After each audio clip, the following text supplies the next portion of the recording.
they were spending money at the Department of Energy like it was ditch water. Their budget went from $60 billion to $160 billion since fiscal year 2021. It just sounds to me like there were a lot of people coming to the Department of Energy who had all 4 feet and their snout in the trough.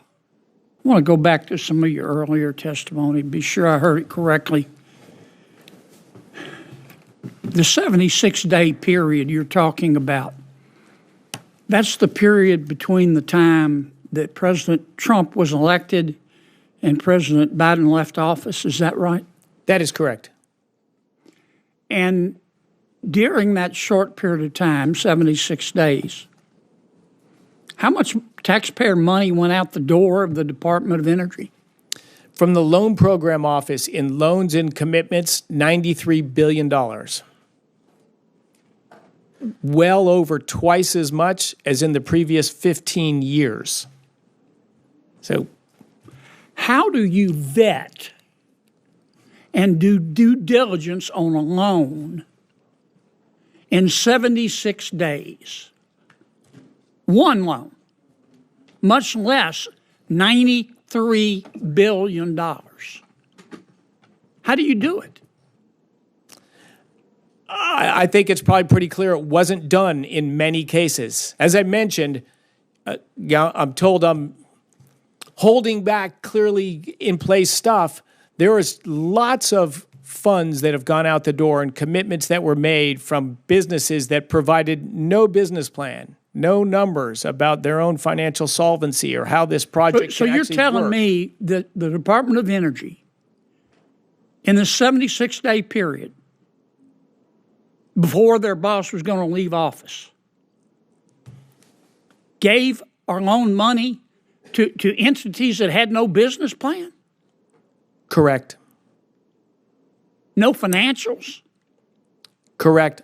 A number of those were were before the 76-day period as well. I've come in with great concern about how this institution, this great American institution, has been run and how American taxpayer money has been handled. I'm sorry everyone's upset that we're taking some time to do it, but what we've seen and what the record shows I'm is not just upset. Could it be that a lot of people say you haven't returned your calls? Could it be that you and your colleagues have returned the calls, but the people calling just didn't like the answer? Could that be a possibility? I'm not aware of that. You know, I give my cell phone number to any senator that wants it, and I return my calls. I mean, has your department gone dark? Somebody said your department's gone dark. Is it dark over there? It doesn't look dark behind me. I don't see any of you sitting on your hands. Somebody made that charge. I see everybody's hands. Let me ask you something else, Mr. Secretary. Does anybody ever come to the Department of Energy to get some of this free money and lie to you?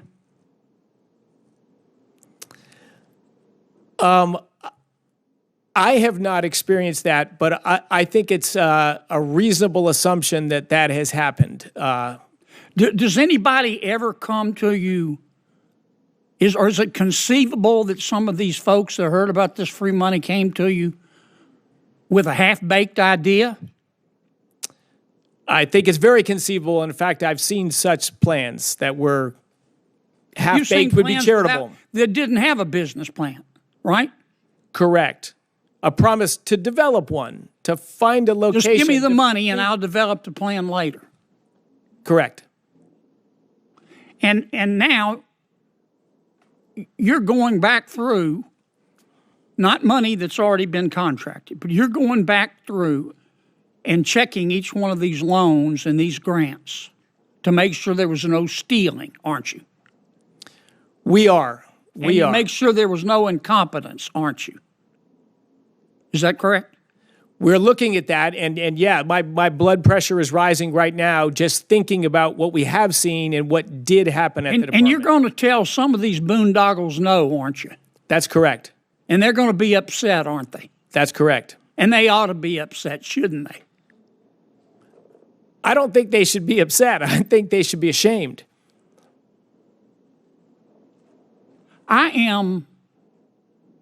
It's rare that I'm speechless. But I want to be sure I understood.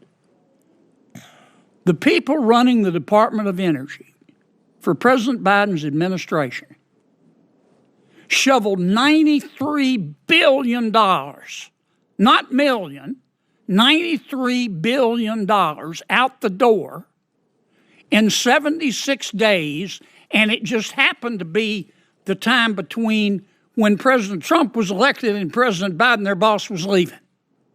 Is that right? It is correct and distasteful. Confidence undermining. My God.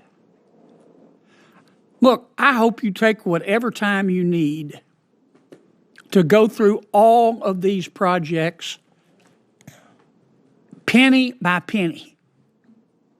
I mean, I've heard this testimony today. Well, it'll cost jobs in my state. If somebody steals $50 million and goes and spends the money in their state, that's going to stimulate the economy, isn't it? Yes, it will. But that's still stealing, isn't it? And it's still illegal, isn't it? Yes. I mean, they were spending money at the Department of Energy like it was ditch water. Their budget went from $60 billion to $160 billion since fiscal year 2021. It just sounds to me like there were a lot of people coming to the Department of Energy who had all 4 feet and their snout in the trough. And I hope you'll turn down the boondoggles and refer the thieves to the Department of Justice. We will indeed. Senator, the one complication in there, too, is mixed in there are good companies doing good things honestly with credible plans. And you're trying to separate the wheat from the chaff. Yes, that's what we're trying to do. That's our job, and we're doing it. But there's a lot of chaff. Let me ask you one final question. Let me go back to how many employees you have. Now, there have been some allegations today that you've cut tens of thousands of employees. Is that accurate? Well, I think the allegations were thousands, and our head count will ultimately be reduced by thousands, but we are doing it slowly. You've got 16,000 now? Yes. And you think you can do it with fewer than 16,000? Correct. What's wrong with that? I think it's just common sense business. Yeah. Businesses do it every day in the real world. American taxpayers deserve it. That's never happened in the federal government. I mean, it's easier to divorce your spouse than to get rid of a federal employee up here. That's not the way the world works, is it, Mr. Secretary? It's not the way the world should work. And I give enormous credit to President Trump, who had the boldness to say, if there's a right thing that needs to be done and it's difficult, please do it. And so, yes, this is new territory. This is not what happens normally in the federal government, but it is what needs to happen periodically in the federal government. And I give the credit to President Trump, who's willing to take the heat and has set the departments free. Make the changes you need to make to better serve American taxpayers and American consumers. And across his administration, that's what's being done. All right. On that note, I just wanted to clear that up, Mr. Secretary, because I don't know you to be a person who doesn't return his phone calls or take care of business. And my guess is you don't tolerate people around you who take a cavalier approach to their job. And I wanted to get that on the record. I applaud you for being able to do the job with fewer people.